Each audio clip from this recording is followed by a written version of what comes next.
Hello everyone, I am Pupul Haikruzam. I teach English for classes 9 and 10. Hello everyone, welcome to English class. Our class today is all about the textbook of class 9 English course book, where we have unit 2 with the name Mystery, and from this unit we will learn lesson number C, that is Divine Wind That Saved Japan. We have been reading all the lessons of this unit Mystery, so we know what a mystery is. A mystery is something that is difficult to explain or understand. Something, that happens all of a sudden but have no explanation or no, understanding about it. And in this lesson today, in our class today, we're going to talk about a divine wind, a strong wind that blew over Japan, but not to destroy the place, but to save it. So since it was a savior, since the wind was able to save Japan, the lesson has been aptly titled Divine Wind, wind with the blessings of God, wind that has, the touches of a godly hand. That is why he says the lesson name, Divine Wind That Saved Japan. So let us see how Japan was saved, from whom it was saved, and how it was saved. The lesson talks about Mongols. Yes, when we say the word Mongols, who comes into mind? Genghis Khan. Yes, Mongols were the rulers, from they spread from Central Asia to other different parts. They were original from Mongolia, and earlier they were nomads. They were warriors, but they were nomadic, right? But when Genghis Khan came into the picture, he united them. Okay, he united them and formed an empire, the Mongols. Okay, they were considered the largest, empire of the time. That is in the 13th and the 14th century, right? What so happened is, yes, this is about Mongols, but the attack was not carried by Genghis Khan. Okay, this is about attack that was carried by the other Mongol warriors. It so happened that in the year 1274, in the month of November, the Mongols decided to invade Japan, right? They were, taking over one place from another, going ahead and moving ahead and spreading their empire. So they wanted to invade Japan and take it under them. So in the month of November, in the year 1274, they decided to invade Japan, right? To invade Japan, how did they come? They came in 800 ships. Look at the number, right? There were 800 ships, and on board this 800 ships, there were 23,000 men. The Mongol warriors who had come to attack Japan, there were 23,000 of them, right? So they reached Japan and stopped at Hakata Bay, which is a place in Japan. It's a bay, the beach area, okay? Shishor, Samudra, Mapan, Mapam, Doko. So at this Hakata Bay, they made a beachhead. Beachhead is usually what happens is in the earlier time when the war take place, okay? If you are going to another place to attack them, if you take the sea route, okay? If you take the sea route, where do you land first? You land first on the beach, on the seashore, right? So as soon as you land there, you form a beachhead there. It's like, setting up your own battlefield there, right? You make tents there, you keep your weapons there, and from this beach area, you move towards the, the resident area to attack the particular base, okay? So the Mongols, they met the beachhead at Hakata Bay, right?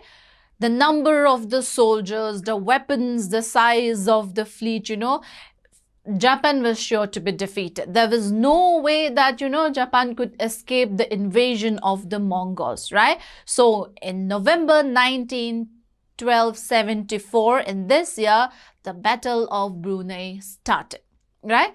As soon as the battle started, the Mongols were winning. Right? There was no need to fight for many days, but on the very beginning itself, the Mongols were winning. They were brave, they were strong, they were large in number, right? But what happens? Mystery happens. Suddenly a typhoon, strong wind with water currents, right? Blowing over the ocean, it started blowing. Suddenly a typhoon started, right? And what happened? The Mongol fleet, okay, the ships that were anchored there, the soldiers who were there in the beachhead, 1/3 of them, that is most of the soldiers who were there, the Mongol warriors, okay, they were all destroyed by this mysterious typhoon. right? And because of that, since they were all destroyed, since everything was removed by the typhoon, they had to retreat. They had to move back. That is after 1 day of fight. Only into 1 day of fighting. It was not a week's time, it was not a month's time, but first day of fighting itself, the typhoon started and they had to retreat. They had to, say, no, we cannot continue fighting, right? So they went back. So who saved the Japan from the invasion? This sudden typhoon, a typhoon which was like a blessing from God. It saved the Japan. But the Mongols, again, they are brave warriors, not ready to give up easily. What did they do? They decided to attack again. They were not happy with the first encounter. They were not happy with the first battle, so they decided to come back again.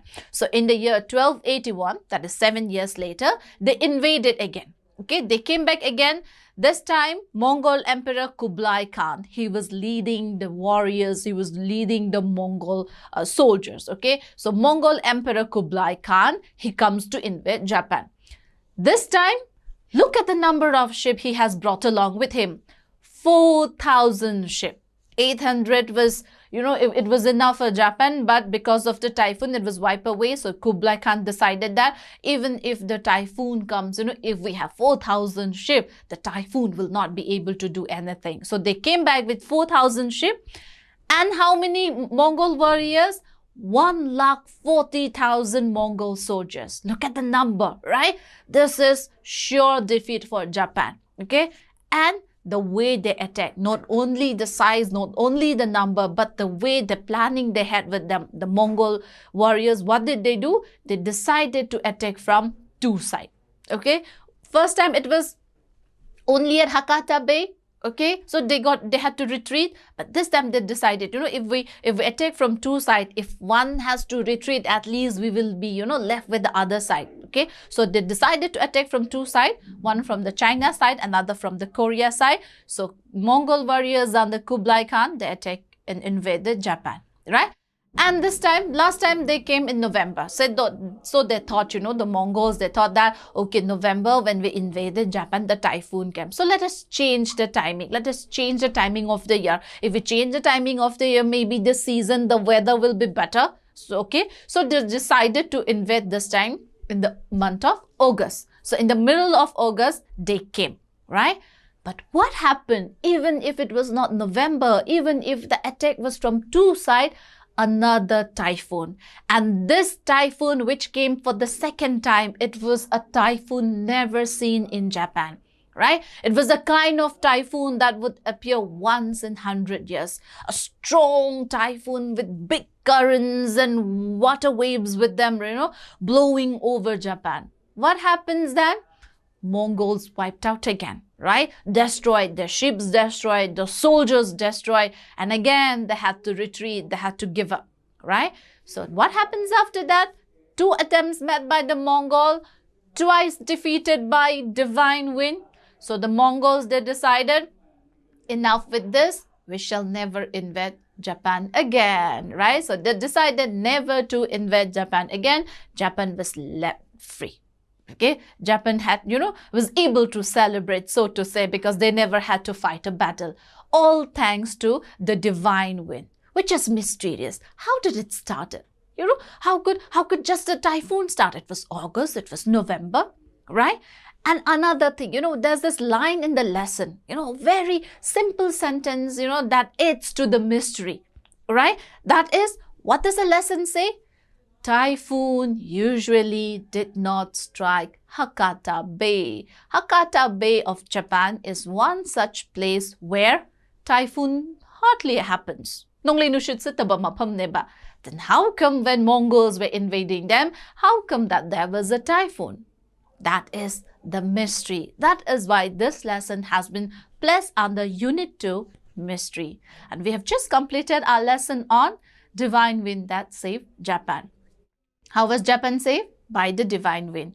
Who were invading Japan? The Mongols. How many times? Twice, right? The number of ships, the number of soldiers, November, August, the way that the Mongols, made choices, right? The way they attacked. Even if it was of a perfect planning, even if it was a planning of a long term, Japan was not able to be invaded. Japan was not able to be defeated. By whom? the Mongols, who were considered as the greatest of that 12th, the 13th and the 14th century. With this, we end our lesson on Divine Wind that saved Japan.